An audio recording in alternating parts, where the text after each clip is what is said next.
Hare Krishna. Today we will continue with our reading from the Sri Ishopanishad.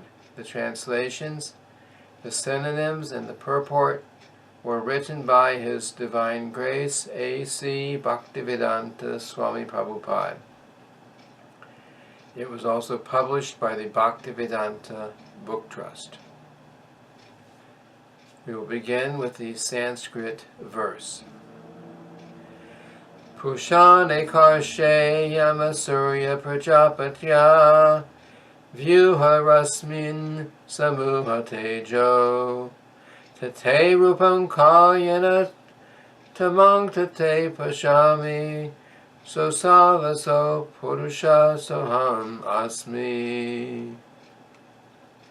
Then the word for word synonyms. Pushan, O maintainer. Ekarshi, the primeval philosopher. Yama, the regulating principle. Surya, the destination of the Suris, the great devotees. Prajapatya, the well-wisher of the Prajapatis, or the progenitors of mankind. Vyuha, kindly remove. Rasmin, the rays. Samuha, kindly withdraw. Teja, effulgence.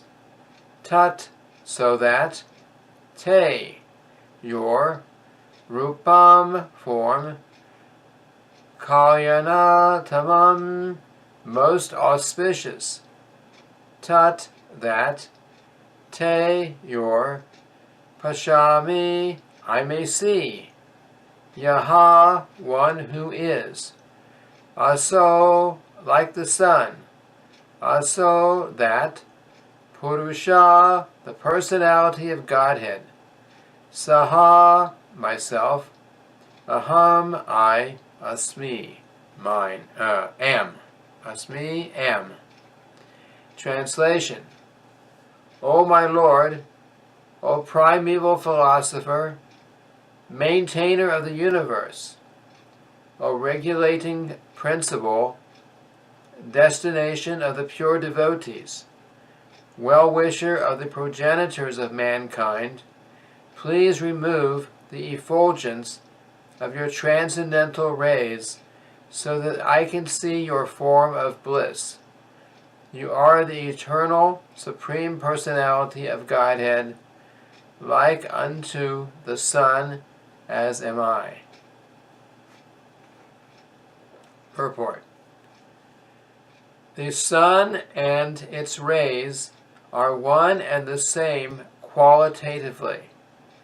Similarly, the Lord and the living entities are one and the same in quality. The sun is one, but the molecules of the sun's rays are innumerable. The sun's rays constitute part of the sun, and the sun and its rays conjointly constitute the complete sun. Within the sun itself resides the sun god, and similarly within the supreme spiritual planet, Goloka Vrindavan, from which the Brahmajyotir effulgence is emanating, the Lord enjoys his eternal pastimes as verified in the Brahma Samhita, chapter 5, verse 29. Chintamani prakara sadma sukalpa vriksha laksha vritesha surabir avipalayantam Lakshmi sahasra sata sambrahma sevyamanam Govindam adi purusham tamahang bhajami. Quote, I worship Govinda, the primeval Lord, the first progenitor, who is tending the cows, fulfilling all desires, in abodes filled with spiritual gems, and surrounded by millions of wish-fulfilling trees. He is always served with great reverence and affection, by hundreds of thousands of Lakshmis or goddesses of fortune." End quote. The Brahmajyotir is described in the Brahma Samhita as the rays emanating from the supreme spiritual planet Goloka Vrindavan, just as the sun's rays emanate from the sun globe. Until one surpasses the glare of the Brahmajyotir, one cannot receive information of the land of the Lord. The impersonalist philosophers, blinded as they are by the dazzling Brahmajyotir, can realize neither the factual abode of the Lord nor his transcendental form. Limited by their poor fund of knowledge, such impersonalist thinkers cannot understand the all-blissful transcendental form of the Lord Krishna. In this prayer, therefore, Sri Ishopanishad petitions the Lord to remove the effulgent rays of the Brahmajyotir so that the pure devotee can see his all-blissful transcendental form. By realizing the impersonal Brahmajyotir, one experiences the auspicious aspect of the Supreme, and by realizing the Paramatma, or all-pervading feature of the Supreme, one experiences an even more auspicious enlightenment. But by meeting the personality of Godhead himself face to face, the devotee experiences the most auspicious feature of the Supreme. Since he is addressed as the primeval philosopher and maintainer and well-wisher of the universe, the Supreme Truth cannot be impersonal. This is the verdict of the Sri Ishopanishad. The word Pushan, maintainer, is especially significant, for although the Lord maintains all beings, he specifically maintains his devotees. After surpassing the impersonal Brahmajyotir and seeing the personal aspect of the Lord and his most auspicious eternal form, the devotee realizes the absolute truth in full.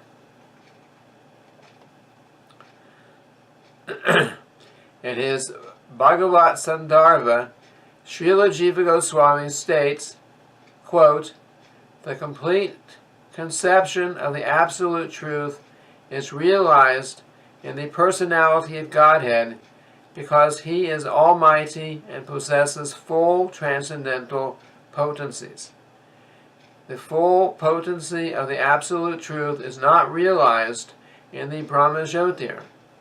Therefore, Brahman realization is only partial realization of the personality of Godhead. O learned sages, the first syllable of the word Bhagavan, Ba, has two meanings. The first is one who maintains, one who fully maintains, and the second is guardian. The second syllable, Ga, means guide, or leader, or creator. The syllable Van indicates that every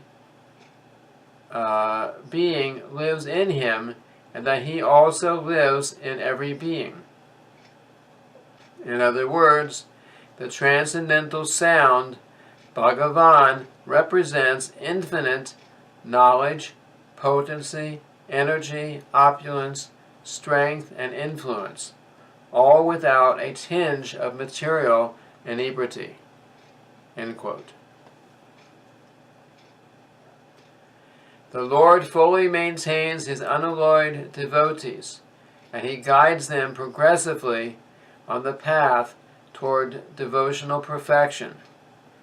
As the leader of his devotees, he ultimately awards the desired results of devotional service by giving himself to them.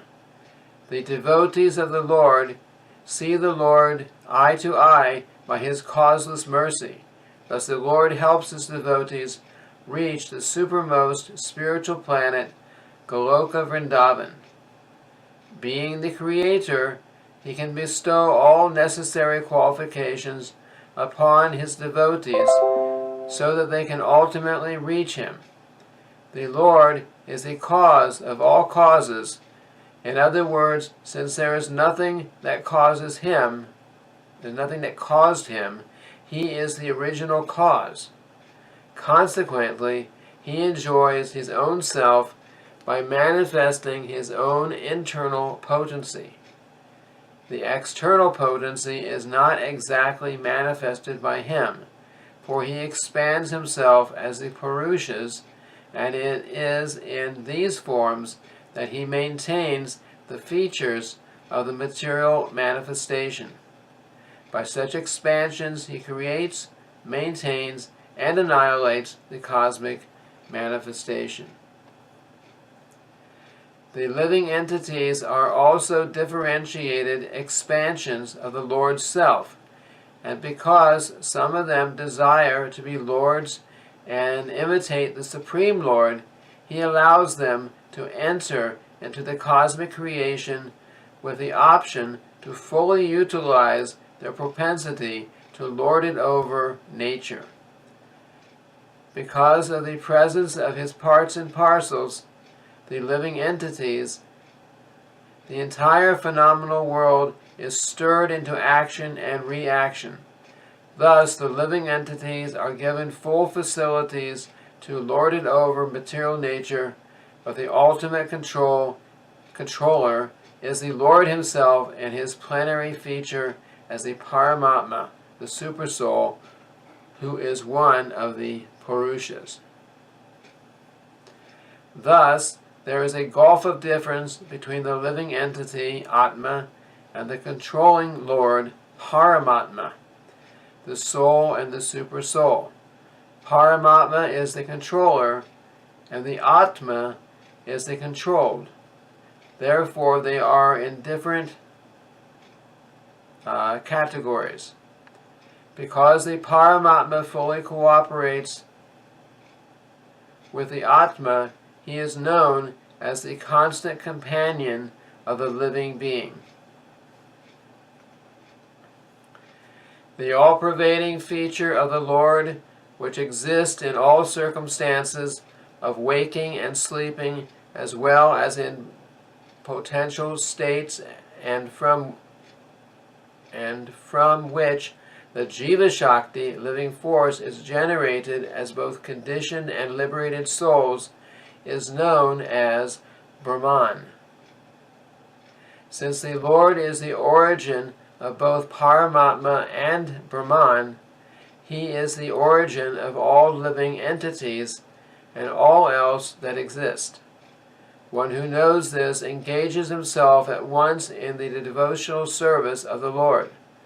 Such a pure and fully cognizant devotee of the Lord is fully attached to him in heart and soul, and whenever such a devotee assembles with similar devotees, they have no engagement but the glorification of the Lord's transcendental activities.